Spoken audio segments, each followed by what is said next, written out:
Round table 40 અમદાવાદના સહયોગથી વિરમગામ તાલુકાના સચાણા પ્રાથમિક શાળામાં નવા 2 વર્ગખંડ અને કુમાર કન્યા ટોયલેટ બ્લોક માટે ભૂમિપૂજન વિધિ યોજાઈ હતી। અમદાવાદ જિલ્લાના વિરમગામ તાલુકાના સચાણા ગામ ખાતે આવેલા સચાણા પ્રાથમિક શાળામાં આજે રાઉન્ડ ટેબલ 40 અમદાવાદના સહયોગથી નવા 2 વર્ગખંડના ભૂમિપૂજનનો કાર્યક્રમ યોજવામાં આવ્યો હતો। આ પ્રસંગ ગામ અને શાળાના સર્વાંગી વિકાસ માટે એક ઐતિહાસિક સ્મરણીય ક્ષણ બની રહી।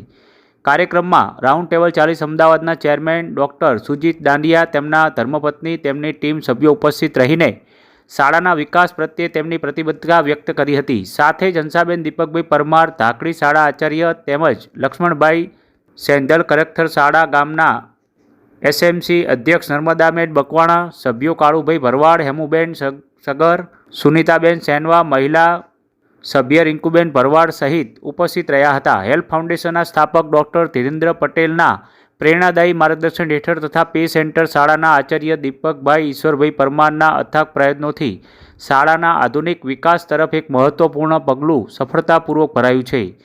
આ ઉપરાંત કાળુભાઈ પ્રજાપતિ, સહકારી મંડળી દશરથ બાપુ, મહાદેવ મંદિર પૂજારી રાઘુભાઈ ઠાકોર, કનુભાઈ પરમાર, ગોપાલભાઈ ભરવાડ, લક્ષ્મણભાઈ મકવાણા જેવા ગામના આગેવાનો અને જામભાઈ જાદવ, ભૂતપૂર્વ આચાર્ય સહિત મોટી સંખ્યામાં લોકો ઉપસ્થિત રહ્યા હતા। શાળાના આચાર્ય દશરથભાઈ, લક્ષ્મણભાઈ પરમાર અને સમગ્ર સ્ટાફ પરિવારની નિષ્ઠા, સમર્પણ અને અવિરત મહેનતના આ સિદ્ધ પાછળનું મુખ્ય પ્રેરણાસ્ત્રોત બની રહ્યું। તેમના સુદૃઢ સંકલન અને સતત પ્રયત્નોથી શાળાના પ્રગતિના નવા શિખરો સર કરી રહી છે। કાર્યક્રમ દરમિયાન વિદ્યાર્થીઓમાં જોવા મળેલો ઉત્સાહ અને આનંદ સમગ્ર વાતાવરણને જીવંત અને ઉર્જાસભર બનાવી દીધો હતો। નવા 2 વર્ગખંડ તથા ટોયલેટ બ્લોકના નિર્માણથી વિદ્યાર્થીઓમાં વધુ સુવિધાસભર, સ્વચ્છતા અને ગુણવત્તાસભર શૈક્ષણિક તેમજ સ્વચ્છતા સંબંધિત સુવિધાઓ પ્રાપ્ત થશે, જે તેમના સર્વાંગી વિકાસ માટે મજબૂત પાયાનો પુરવાર થશે।